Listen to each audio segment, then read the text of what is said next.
Types of preference share capital. इस video में अपन देखेंगे प्रेफरेंस शेयर कैपिटल या प्रेफरेंस शेयर्स पूर्वाधिकार अंशों के प्रकार, टाइप्स। सबसे पहला टाइप्स है कम्युलेटिव प्रेफरेंस शेयर, संचयी अधिमान अंश। हम जानते हैं कि प्रेफरेंस शेयर को जो लाभों में हिस्सा प्राप्त करने का प्रेफरेंस होता है, पूर्वाधिकार होता है। अगर किसी वर्ष लाभ नहीं हुए हो तो उनको लाभों में हिस्सा देना उस समय पॉसिबल नहीं होता है, क्योंकि लाभ ही नहीं हुए तो उनको लाभों में हिस्सा देना संभव नहीं होगा। ऐसी दशा में या उनके जो बकाया लाभांश है वो मिलेंगे अगली बार या नहीं मिलेंगे, इस दृष्टि से देखा जाए तो जो कम्युलेटिव प्रेफरेंस शेयर होते हैं उनको लाभांश का कुछ बकाया हो जाता है। किसी वर्ष लाभांश अगर नहीं मिले तो वो कम्युलेटिव मतलब संचय हो जाता है और अगले वर्ष के लाभों के अंदर उसको पुराने जो लाभ के बकाया है उनको प्राप्त करने का अधिकार होता है। तो संचय अधिमान अंश किसी वर्ष लाभ नहीं होने अथवा अपर्याप्त लाभ होने अथवा अन्य किसी कारणों से यदि उन वर्ष का अधिमान अंशों का लाभ एकत्रित या संचय कर आगामी वर्ष में चुकाने की बाध्यता हो तो ऐसे अधिमान अंश संचय अधिमान अंश कहलाते हैं। Okay, next type of preference share is non cumulative preference share. नाम से पता चल रहा है, जैसे कम्युलेटिव है जो संचय है, नॉन कम्युलेटिव असंचय, असंचय अधिमान अंश। ऐसे अधिमान अंश जिनका लाभांश संबंधित वर्ष के लाभ में से ही दिया जाता है। यदि किसी वर्ष लाभ नहीं हो तो उस वर्ष के लिए असंचय अधिमान अंश पर लाभांश नहीं दिया जाता है। असंचय अधिमान अंश की स्थिति में यदि किसी वर्ष लाभों की अपर्याप्तता के कारण अथवा अन्य किसी कारण से असंचय अधिमान अंश पर लाभांश नहीं दिया गया है तो नहीं दिया गया लाभांश संचय नहीं होता है, अर्थात उसका भुगतान बाद के वर्षों में नहीं किया जाएगा। कहने का मतलब ये है कि जो प्रेफरेंस शेयर है नॉन कम्युलेटिव, उनमें लाभांशों का कोई बकाया नहीं रहता है। जो भी लाभांश है करंट वर्ष वर्तमान वर्ष के लाभों में से उनको हिस्सा मिल जाता है जब तो ठीक है, और अगर उनको लाभों की कमी के कारण उस वर्ष में कम लाभ मिले या लाभों का प्रतिशत कुछ कम रहा या लाभ नहीं दिए गए तो वो लाभ संचय नहीं होंगे, वो लाभ अगले वर्ष से जो बकाया होता है वो नहीं मिलेगा। Okay, the third one is participating preference share. ये इस प्रकार के अंश होते हैं जिनमें अधिमान अंशधारियों को लाभांश पाने का पूर्वाधिकार तो होता ही है, परंतु इसके अतिरिक्त शेष लाभ में से कंपनी के सीमा नियम अथवा अंतर्नियम या निर्गमन की शर्तों के अनुसार इक्विटी अंशधारियों के साथ पूर्णतः अथवा अंशतः ये लाभांश के भागी होते हैं। मतलब जो इनको पूर्वाधिकार तो होता ही है, पार्टिसिपेटिंग प्रेफरेंस तो होती ही है कि जो भी लाभांश होते हैं सबसे पहले इनको जो इनका निश्चित प्रतिशत है उस प्रतिशत के आधार पर इनको प्रेफरेंस मिलती है लाभों में से हिस्सा प्राप्त करने की। इनका लाभांश मिल जाता है, इसके बाद में जो लाभांश बचा हुआ होता है वो इक्विटी शेयर होल्डर्स को मिलता है। अगर जो इक्विटी शेयर होल्डर्स को मिलने वाले लाभांश में भी अगर निर्गमन की शर्तों के अनुसार अथवा पार्षद सीमा नियम और अंतर नियम के अनुसार अगर इनको पार्टिसिपेशन का अधिकार होता है तो इक्विटी अंशधारियों के साथ ये भी जो बचे हुए लाभांश में पार्टिसिपेट कर सकते हैं, इनको प्राप्त करने का अधिकार होता है। Okay, this is clear. Now next, convertible preference share, convert करने का इनको अधिकार होता है। कैसे? बीच में एक छूटा हुआ है, ये तो नॉन पार्टिसिपेटिंग ओके हो चुका है, पार्टिसिपेटिंग एंड नॉन पार्टिसिपेटिंग।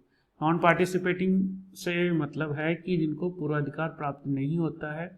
पूर्वाधिकार जो पहले से जो पूर्वाधिकार है अंशों में लाभों में जो हिस्सा प्राप्त करने का वो तो होता है, शेष लाभ जो बचा हुआ है वो non participating share holders preference share holder को अधिकार नहीं होता है, वो सारा लाभांश होता है इक्विटी शेयर होल्डर्स का। Okay, convertible preference share, just hold. Okay, convertible preference share, इस प्रकार के अंशों के धारकों को कंपनी के जीवन काल में न्यायालय की आज्ञा के बिना उन्हें प्राप्त पूंजी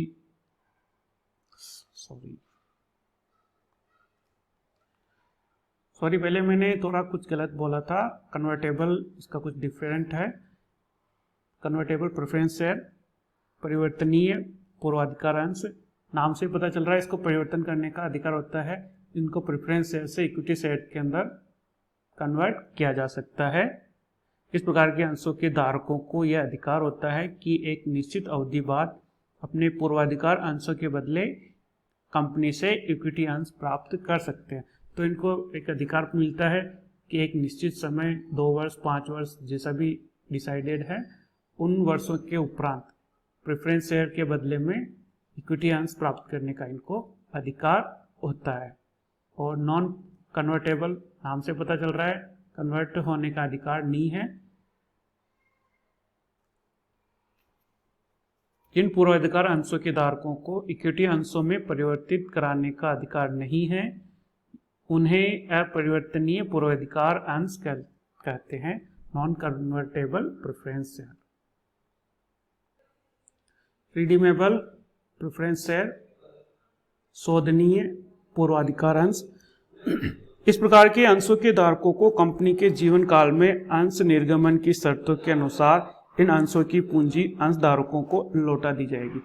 जैसे भी निर्गमन की शर्तें हैं, उन निर्गमन की शर्तों के अकॉर्डिंग प्रेफरेंस शेयर की पूंजी कंपनी के जीवन काल के अंदर शेयर होल्डर्स को या प्रेफरेंस शेयर होल्डर्स को वापस लौटा दी जाएगी।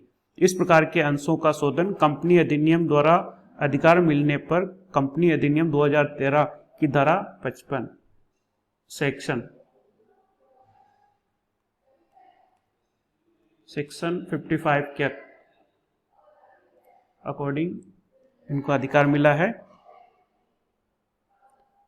कंपनी अधिनियम 2013 की धारा 55 के अंतर्गत शोधनीय अधिमान अंश निर्गमन के पश्चात अधिकतम 20 वर्ष के भीतर शोधन करना आवश्यक है।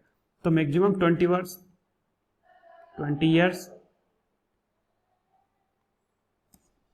20 साल के अंतर्गत इसको शोधन करना अनिवार्य है। मतलब रिडीमेबल प्रेफरेंस शेयर, इनका शोधन कंपनी के जीवन काल में होगा। कितने वर्षों में होगा? मैक्सिमम 20 साल 20 ईयर्स के अंदर इसका शोधन हो जाना चाहिए। रिडीमेबल के अलावा एक इरिडीमेबल प्रेफरेंस शेयर भी होते हैं, अशोधनीय पूर्वाधिकार अंश, लेकिन कंपनी अधिनियम 2013 की धारा 55 के अकॉर्डिंग भारत में कोई भी कंपनी अशोधनीय अधिमान अंश का निर्गमन नहीं कर सकती है। तो अशोधनीय अधिमान अंशों का निर्गमन किया जाना अब संभव नहीं है। Next, cumulative convertible preference share. तो इसके अंदर दो चीजों में मिक्सर है, एक तो कम्युलेटिव होते हैं और कन्वर्टेबल होते हैं। ओके, इसको बोलते हैं CCP, convertible cumulative convertible preference share.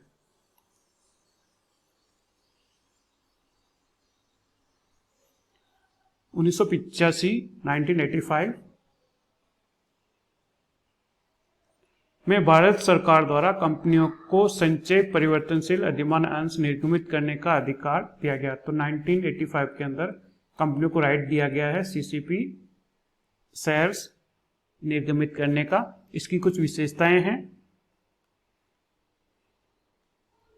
ये 100 रुपए के अंकित मूल्य के होते हैं। इनकी फेस वैल्यू 100 रुपीज इनकी फेस वैल्यू है। इन पर 10% से लाभांश प्राप्त होता है। 10% डिविडेंड इनको प्रेफरेंस से मिलेगा। कन्वर्टेबल है तो इनको 3 से 5 वर्षों में कन्वर्ट करना पड़ेगा।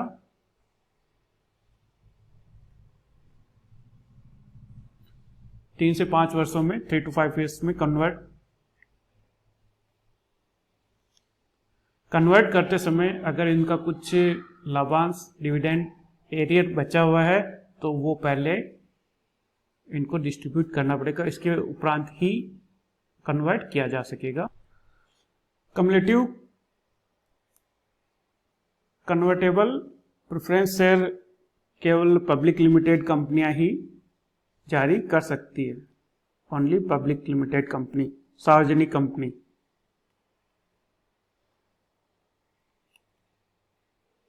सार्वजनिक कंपनियों द्वारा ही कम्युलेटिव कन्वर्टेबल प्रेफरेंस शेयर जारी कर सकती है। Only public limited company. Next D. इन अंशों के निर्गमन के लिए कंपनी की साधारण सभा में विशेष प्रस्ताव पारित करना होता है तथा कंपनी के अंतर नियमों द्वारा इन्हें निर्गमित करने संबंधी प्रावधान होने आवश्यक है। तो अंतर नियमों में प्रावधान होना आवश्यक है।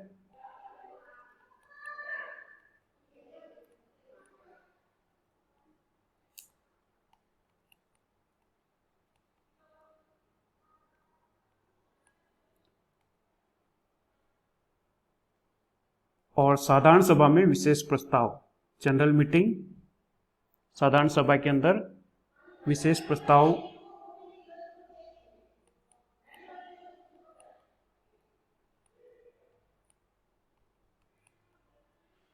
पारित करना आवश्यक है। विशेष प्रस्ताव पारित करने के उपरांत ही कम्युलेटिव कन्वर्टेबल प्रेफरेंस शेयर कोई भी पब्लिक लिमिटेड कंपनी इशू कर सकती है। ओके।